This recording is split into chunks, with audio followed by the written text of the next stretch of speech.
नमस्कार हरि प्रेमियों, आपका हमारे YouTube चैनल में स्वागत है। सभी दर्शकों को जय श्री कृष्णा। हरि प्रेमियों, कैसे हैं आप? उम्मीद है आप सब अच्छे होंगे। आइए आज का प्रसंग शुरू करते हैं। आज का प्रसंग है बुधवार व्रत कथा। हरि प्रेमियों, उससे पहले अगर आप हमारे चैनल पर नए हैं तो प्लीज़ चैनल को सब्सक्राइब ज़रूर कर लीजिए और बेल आइकॉन को ज़रूर दबा लीजिए ताकि आप तक हमारे सारे नोटिफिकेशन पहुंचते रहे। हरि प्रेमियों, आपका भी सब्सक्राइब हमारे लिए बेहद मायने रखता है। हरि प्रेमियों, आइए कथा को शुरू करते हैं। हरि प्रेमियों, शमशापुर नगर में एक मधुसूदन नाम का एक व्यक्ति रहता था। वह बहुत धनी था। मधुसूदन का विवाह बलरामपुर नगर की एक सुशील और सुंदर लड़की संगीता के साथ हो गया। एक बार की बात है, मधुसूदन अपनी पत्नी को लेने बुधवार के दिन बलरामपुर चला गया। मधुसूदन ने अपनी पत्नी के माता पिता से संगीता को विदा करने के लिए बोला। संगीता के माता पिता बोले, बेटा आज बुधवार है और बुधवार को कोई भी शुभ कार्य के लिए यात्रा नहीं करनी चाहिए। लेकिन मधुसूदन बिल्कुल भी नहीं माना और उसने ऐसी शुभ अशुभ बातों को ना मानने की बात बोल दी कि वह कोई भी ऐसी बातें नहीं मानता। दोनों ने बैलगाड़ी से यात्रा आरंभ कर दी। 2 कोस की यात्रा के बाद उसकी गाड़ी का एक पहिया टूट गया। वहाँ से मधुसूदन और उसकी पत्नी संगीता दोनों ही पैदल चल पड़े और रास्ते में संगीता को बहुत प्यास लगी। मधुसूदन उसे एक पेड़ के नीचे बैठाकर पानी लेने चला गया।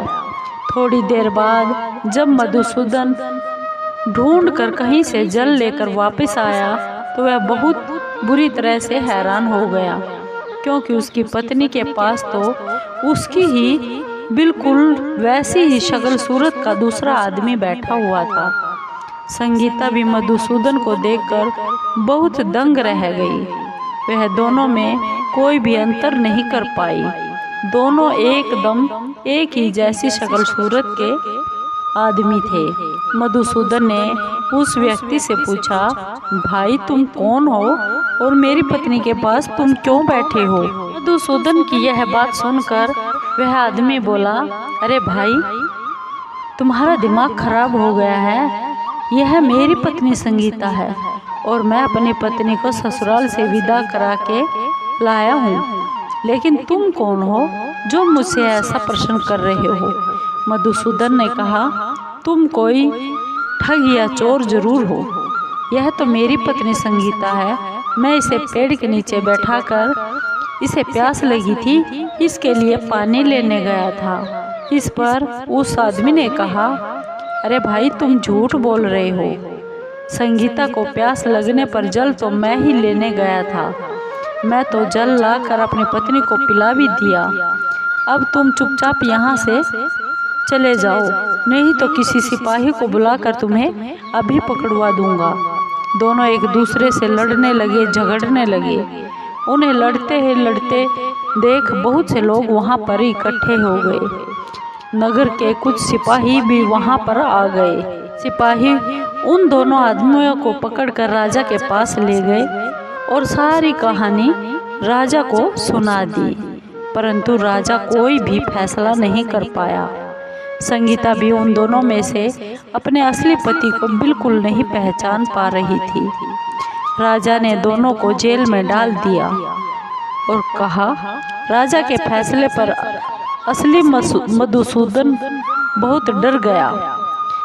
तभी आकाशवाणी हुई, मधुसूदन, तूने संगीता के माता पिता से जो बात कही थी कि मैं शुभ और अशुभ बातों को नहीं मानता, तुमने नहीं माना और बुधवार के दिन अपनी पत्नी ससुराल से लेकर आ गया। यह सब भगवान बुद्धदेव के प्रकोप से हो रहा है। मधुसूदन ने भगवान बुद्धदेव से प्रार्थना की, हे भगवान बुद्धदेव, मुझे क्षमा कर दीजिए, मुझसे गलती हो गई। भविष्य में अब मैं कभी बुधवार के दिन कभी भी यात्रा नहीं करूँगा और हमेशा बुधवार को आपका व्रत किया करूँगा। मधुसूदन के प्रार्थना करने से भगवान बुद्धदेव ने उसको क्षमा कर दिया। तभी दूसरा आदमी राजा के सामने से अलोप हो गया, गायब हो गया। राजा और दूसरे लोग इस चमत्कार को देखकर बहुत ही हैरान हो गए।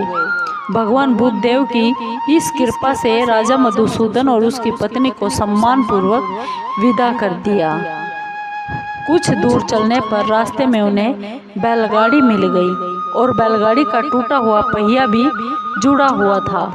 दोनों उस बैलगाड़ी में बैठ गए और समतापुर की ओर चल पड़े। मधुसूदन और उसकी पत्नी संगीता दोनों बुधवार को व्रत करते हुए आनंद पूर्वक अपना जीवन बिताने लगे। इस तरह भगवान बुद्धदेव की कृपा से उनके यहाँ सब तरह की खुशियाँ बरसने लगी। इस तरह है जो भी स्त्री या पुरुष विधि विधान से बुधवार का व्रत करके इस व्रत कथा को सुनता है, भगवान बुद्धदेव उनके जीवन के सभी कष्ट दूर कर देते हैं और सभी मनोकामनाएं पूर्ण कर देते हैं। हरि प्रेमियों, आपको ये बुधवार व्रत कथा कैसी लगी?